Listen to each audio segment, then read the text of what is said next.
am Magnus Walker, and I've been obsessed with Porsches for the past 45 years. I've built, collected, driven, raced and restored quite a lot of P cars in my time.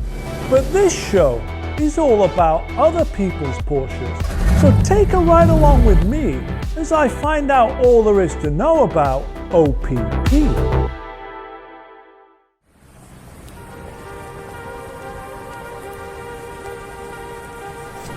When I think of Switzerland, I think of watches, cowbells, snow-capped mountains, Swiss Army knife, cheesy fondue, banks, and very subdued people.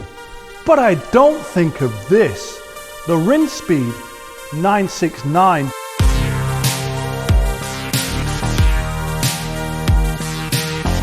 Debuted at the Geneva Auto Show in 1985. Rinspeed, the Swiss tuner, it's almost like he had a three-way with a 930, a Porsche 944, and a Ferrari Testarossa. Let's take a closer look.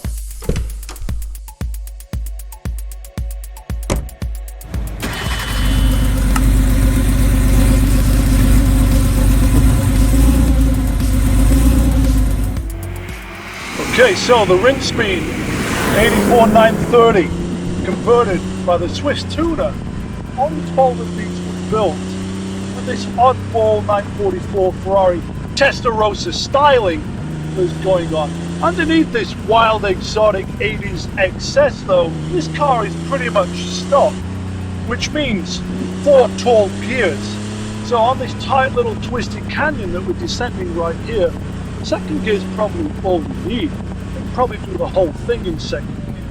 And as you know, brakes are not necessarily great on early turbos. Even the 3.3, which has power assisted, vented, slightly bigger calipers, feels like stock in turbo. And I always say anything under 3,000 RPM, there is no boost. So you cannot short shift in these early 3.3 turbos. You really got to shift towards the red line. Left foot braking is a tool that's always good to have in your toolbox when driving these turbos. They call them the Widowmaker for sure, but they're not necessarily covering ground at a rapid rate of miles an hour right now. We can pretty much do the majority of this canyon really, if we want to carry speed, in second gear. So there's not a ton of shifting. Now here's an example of, I'm going down a first gear going uphill through these turns. It's just hard to carry the speed and keep the revs up and boost on. Tight hairpins here. Here you go. I'm going to go back down to first gear. Have to keep them up on this road. It's that lack of throttle response, tall gear, turbo length. Not quite as uphill on a twisty canyon road such as this. But that is the joy and charm of these cars. So I put a few miles on the slant nose and now I'm going to head back to Porsche Santa Clarita and talk to the main man, Bo Bachmann, and find out more about the Rinspeed 969. I have to admit, it's the first time I've been here. I've seen photos of this place online, and I have to say, the photos don't do it justice. Oh, thank you. I've gone to a lot of Porsche dealerships all over the world. I've kind of been lucky with that, but you know, this one's pretty unique. The cars that you have, believe it or not, are pretty similar to what I've got and what I'm into. It sounds like we have very similar taste. You have excellent taste. Well, you do too. When I saw that 64 911, I go, no way. When I saw that 928 with the Passenger interior, I go, want one of those too. And then I saw that 75 turbo, I go, no way, 75 turbo. Yeah. But I have to thank you for allowing me to drive this. But before we get into that, pleasure. You're an old rock and roller, right? Yes, I was. So you yeah. still are? Yeah. So what's with the hair in the ponytail? Well, I'm at work. Yeah. You know, I haven't gotten a haircut. But you're the boss, since right? COVID. I am the boss, which is why I haven't gotten a haircut. You want to? Let me see what it's like. Yeah, if you can. Okay, I don't let it down very often. All right, so special. We're gonna see how long we're gonna cue a drum roll right here. Oh wow, that's pretty 80s. I'm not quite. I don't know. I'm not down there. That's like a lion's mane of hair right there. It's getting there though. I kind of think the hair is relevant because we're talking about We're talking about the 80s. 80s, yes. I came to LA in 1986, so whatever that is. What is that, 37 years ago? It's been a long time. Yeah, that's when I started growing out my hair too, by the way. Well, I'm feeling the 80s vibe. To me, there's nothing more 80s than a slant nose. The first Porsche I ever bought was a slant nose. I think the only thing more 80s than a slant nose is this 969 slant nose, because it is, I think, one of the most ultimate 80s mobiles. But why did you buy this? Tell me. I fell in love with it when I saw it for a number of different reasons.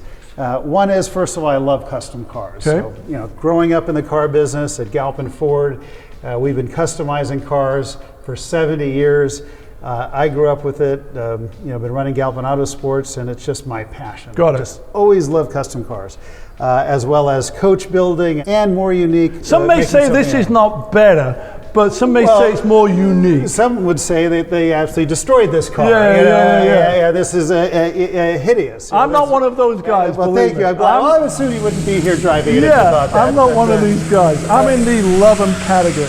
So it is just style-wise, it almost gets into coach building because so much has been done in this car. But it started off as a 930 turbo. Okay. Also the fact that it was built by Rinspeed. I'm a big Rinspeed fan. This 969, it came out in, well, this is in 1984. I think it premiered in Geneva in 85, so that's same what I read, time yeah. as the Testarossa. Yeah, let's talk about it. The guys at Rinspeed may say they beat Ferrari to the strake. Yes. I don't know if we can prove that or not, but I really love the look of it. But what catches me out on this car really is how he got the 944 rear light setup into it. I described it earlier on before I drove it. It was like as if Rinspeed had a three-way with a 930 turbo and 944, and somehow Ferrari got in the mix. So right? What is your take on this? Does it work? Do you love it? I love it. You love it? I think the way that, because everything's meant to be outrageous and sweet. So there's nothing subtle about this. It's not meant to be subtle.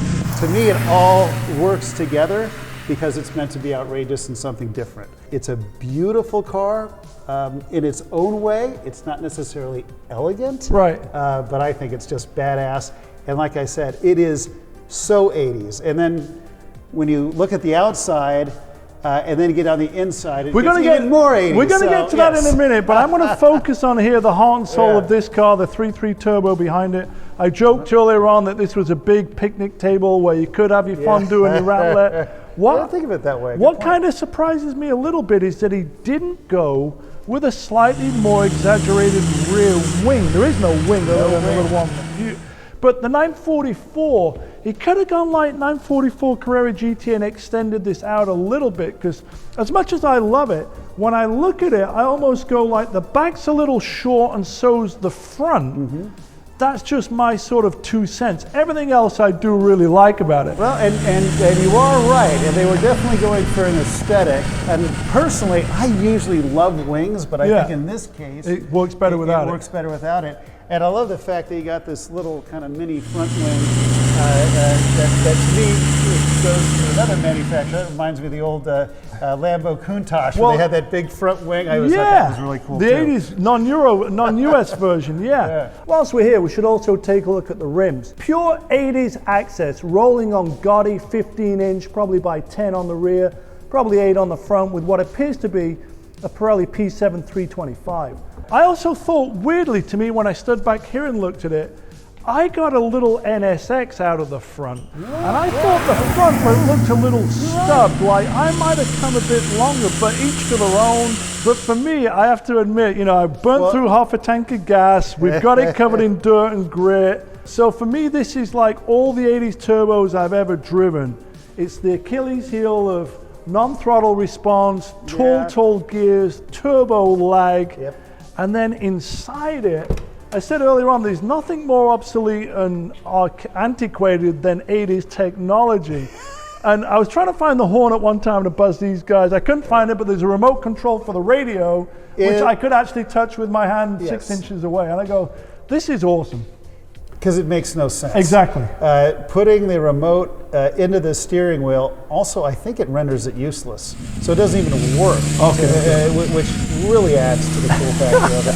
It's like Knight Rider. Yes. The first thing I found when I got in the car, I'm going to get in the car one more time. The first thing I found was this center console, when you're trying to heel and tow, it's actually in the way. In a lot of 80s cars, you always see scratches here because guys are hitting the knuckles with the rings when they're steering, right? So it's pure 80s. This thing apparently has 58-way seats, but I guarantee these buttons don't all work. Well, at least you're tall enough. When I sit in it, I sit so close that second gear, I'm hitting actually hitting the seat, and I've got to move over and really jam it in there, or just skip. It does seem to be the typical Porsche long throw, slight delay, tall gears. Like in the canyons, to me these turbos are always great GT cars. But in the canyons where we took it, the gearing is kind of too tall. But we still had a lot of fun with it. So. And that's the thing to me with the, especially the early 930s. That's it's common. Like we were talking about before, they look great, fantastic. Drive-wise, they're fun in their own way, but not probably what you expect when you hear Porsche turbo. Yeah, you have to recalculate your brain. Like I go through this canyon quite a bit in all my other cars, and I'm never in first gear ever. In the turbo, I'm coming into some of these turns, it's like a tight hairpin, 25-mile-an-hour thing. In second gear, if you come out in second, you're just dead. There's no boost, it's all like. So you got to downshift to first when you're going uphill. So you got to retune, or I have to retune my brain, because if I come out, I'm just chugging going up the hill. So it's always, for me, I have to think about what gear ratio I'm going to be in for every single turn. It's the delayed throttle response and turbo boost that we all know. But that still doesn't stop me from thinking, I really want a car like this. Where are the other 11s, you know? I know there's one for sale in England. Okay. And I think that's actually not a bad price. I'm surprised it's been sitting there for a while, and I don't know about the others. Okay. Now, when did you get this, and where'd you get it? It was actually at the Gooding auction in Pebble Beach in 21. Okay. Yeah, so pretty recent. Yeah. But are you happy with it? I love it. Well, it's so weird, and it's one of those cars that most people kind of look down on, and now people are starting to appreciate it. Yeah. And it's cool. We got Radwood going and things like that, so 80s are kind of having a comeback. But I don't do it for others. I didn't buy this to show it off. I bought it because I love this car. Like we talked about, it's probably not the most dynamic car to drive, but if you're looking for something unusual, I don't know where you get something. I would say you're the perfect custodian for it. You seem to be a child of the 80s, which is my favorite era. It's almost like we should get the band back together and go back out to Hollywood. We really should get the band back together. It's about time. Well, hey, listen, I really have to thank you for allowing me to burn almost a tank of gas. It was an enjoyable drive, and let's do it again. Anytime. Cheers, man. Appreciate it.